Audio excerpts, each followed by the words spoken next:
Hello everyone, my name is Anna Horden. I actually currently provide after-school ESL tutoring at a small private school in Novi. Unfortunately, I am not allowed to record in my classroom, which means that I have to do my recording here at home just like I did in my last video. The class that I would be presenting this lesson for would be a 9th and 10th grade ELL classroom.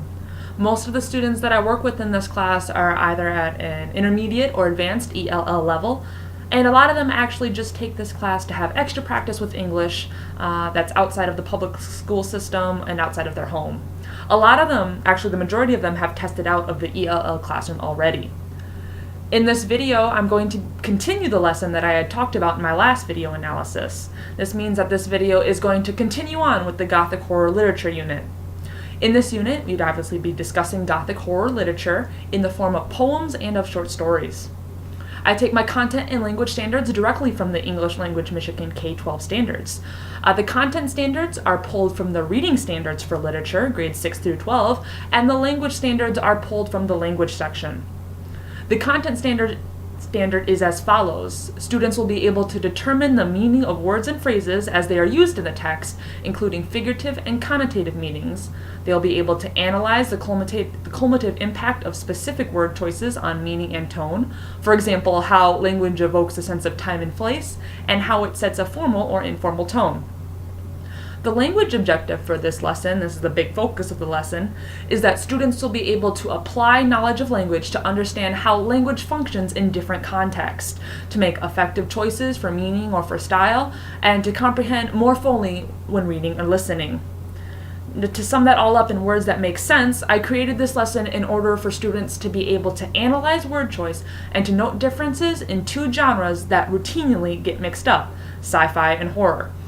This lesson was also created to help prepare students for the common compare and contrast essay that they might see in high school or in college. This is how the lesson will work. We will open up with a discussion about sci-fi. Students will be asked to give examples of sci-fi movies that maybe they thought were scary. Is it possible for a movie or for a story to be part of two genres at once?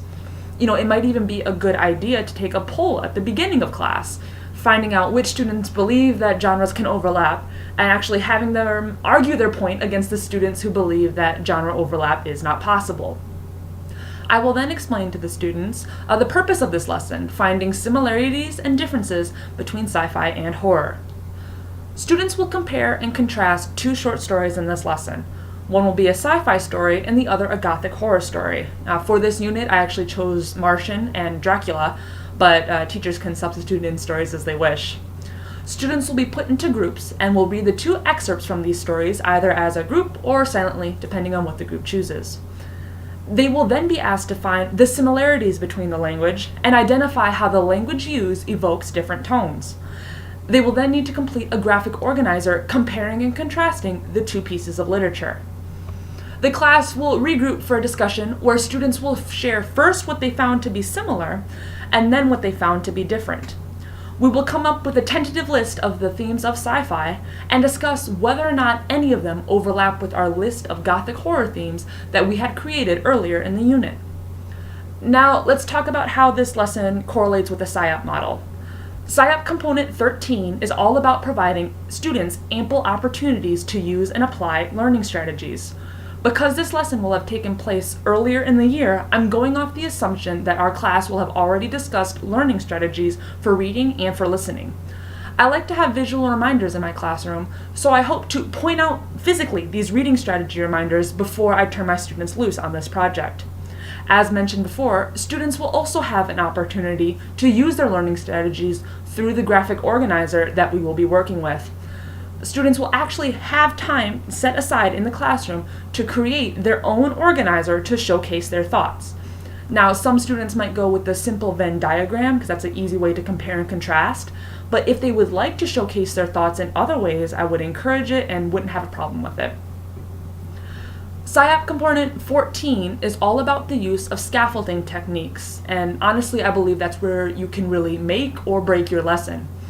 Because this is an ongoing unit, and information from the previous lessons carry over into this one, reviewing previous lessons is a must. whether it would be just paraphrasing lessons at the start of the day, like reviewing what you did yesterday, or if it was a weekend break, what you did on Friday, or just something simple like that. Reminding students of what they're actually doing in your classroom is a must. It keeps your students engaged and it keeps you all focused on the lesson. Lastly, because these are ELL students, it's also especially important to provide comprehensible input. Slowing down speech, keeping sentences simple and uncluttered, and giving ample opportunity for questions is a key when it comes to scaffolding.